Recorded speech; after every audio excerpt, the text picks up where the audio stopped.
Assalamualaikum warahmatullahi wabarakatuh.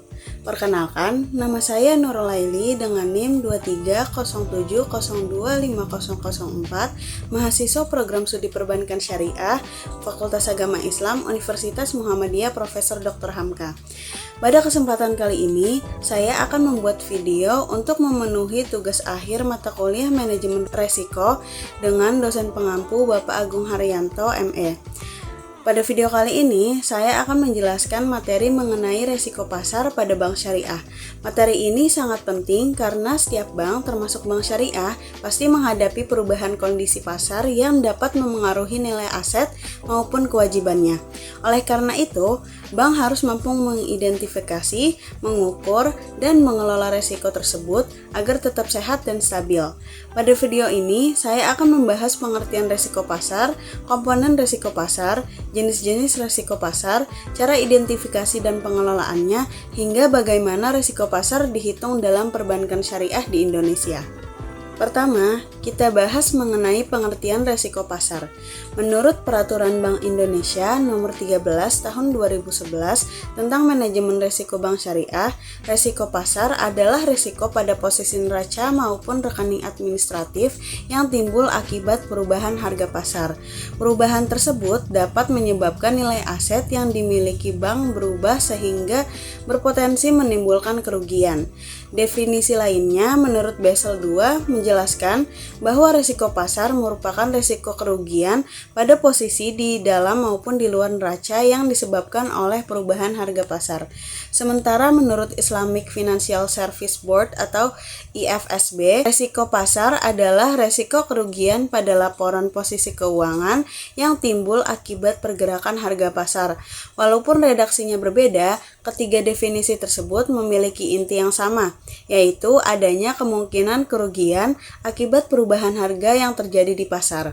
Sebagai contoh, apabila sebuah bank syariah memiliki investasi sukuk senilai 10 miliar rupiah, kemudian harga sukuk tersebut turun karena kondisi ekonomi, maka nilai investasi bank juga ikut turun. Penurunan inilah yang disebut sebagai risiko pasar.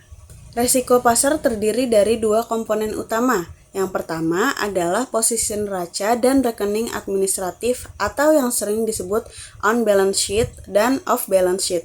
Yang kedua adalah perubahan harga pasar. Artinya, resiko pasar hanya muncul apabila bank memiliki posisi aset atau kewajiban yang nilainya dipengaruhi oleh perubahan harga di pasar. Semakin besar nilai aset yang sensitif terhadap perubahan harga, maka semakin besar pula potensi resiko pasar yang dihadapi bank. Selanjutnya mengenai posisi neraca. Dalam bank syariah terdapat dua kelompok besar, yaitu aset dan kewajiban. Aset terdiri atas berbagai jenis, misalnya pembiayaan murabahah, pembiayaan mudharabah, investasi pada sukuk, SBIS, sertifikat IMA, pembiayaan qard, aset ijaroh, aset tetap, hingga kas. Sedangkan kewajiban terdiri dari dana investasi mudharabah, kewajiban lancar, rekening antar bank, dan berbagai bentuk utang. Selain itu, terdapat rekening administratif yang berisi transaksi komitmen dan kontingensi. Transaksi ini belum mengubah posisi aset maupun kewajiban, tetapi tetap memiliki potensi resiko di masa depan. Dalam pencatatan aset terdapat dua konsep penting. Pertama adalah banking book, yaitu nilai berdasarkan harga perolehan. Yang kedua adalah trading book, yaitu nilai berdasarkan harga pasar saat ini atau lebih dikenal dengan proses mark to market. Namun, pada bank syariah di Indonesia, aktivitas trading untuk mencari keuntungan dari perubahan harga atau capital gain tidak diperbolehkan karena mengandung unsur spekulasi atau maisir. Oleh sebab itu, bank syariah pada umumnya tidak memiliki trading book seperti bank konvensional. Selanjutnya kita masuk pada harga pasar. Terdapat 4 jenis harga yang memengaruhi resiko pasar.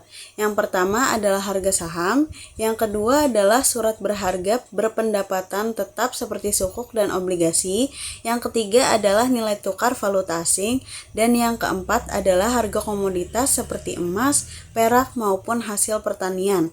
Apabila harga-harga tersebut mengalami kenaikan atau penurunan, maka nilai aset maupun kewajiban bank juga akan berubah.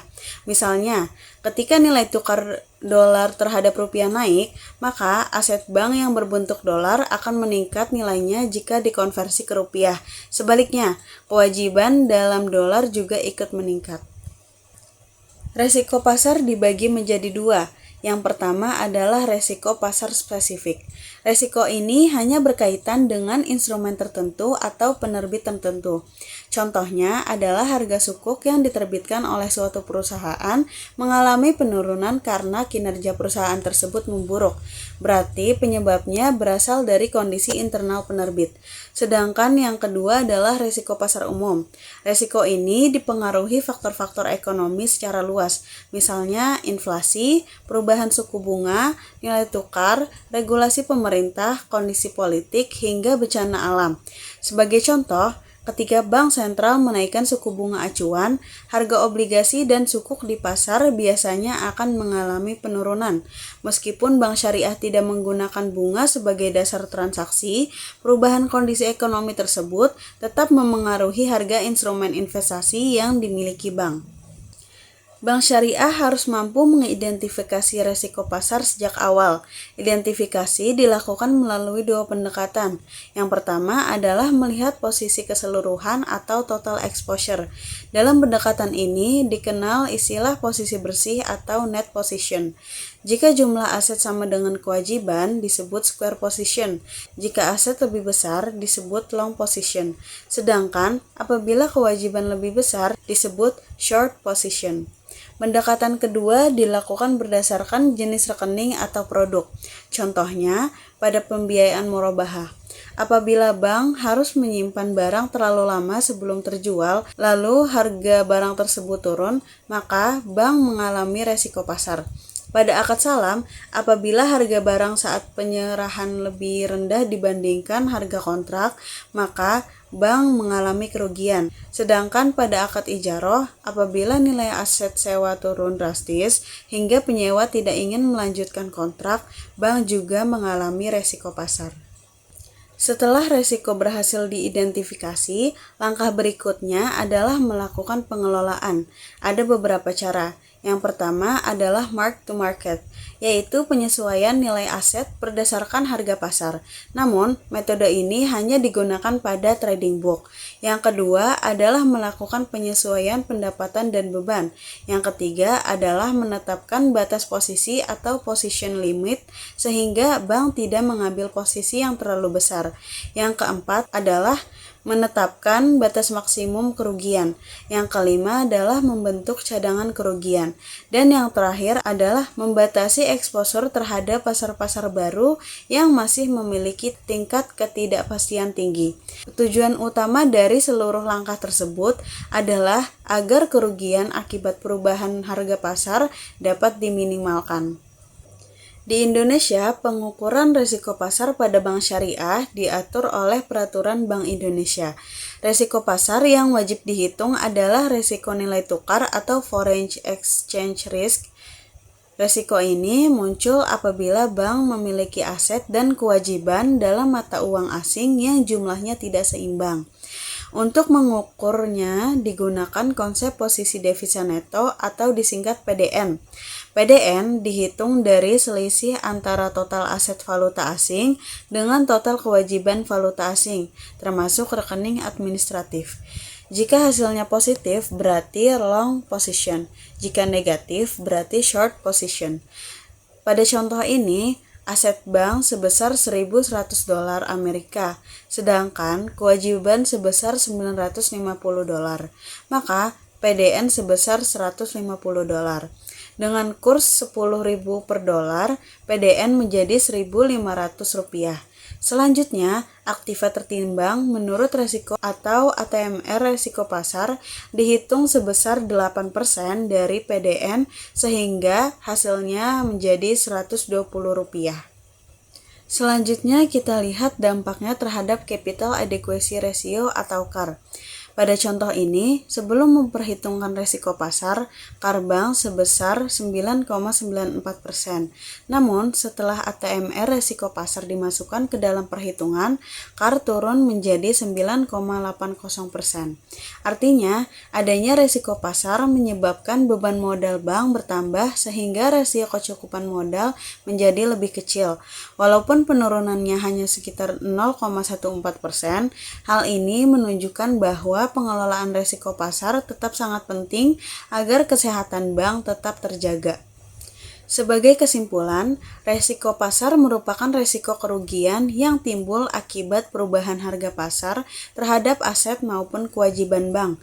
Resiko ini dapat berasal dari perubahan harga surat berharga, nilai tukar valuta asing, komoditas, maupun faktor ekonomi secara umum. Oleh karena itu, Bank Syariah harus mampu mengidentifikasi, mengukur, serta mengelola risiko pasar secara baik agar kondisi keuangan tetap stabil dan rasio kecukupan modal tetap terjaga. Demikian penjelasan mengenai materi risiko pasar pada Bank Syariah. Apabila dalam penjelasan saya ada yang kurang, saya mohon maaf. Terima kasih atas perhatiannya.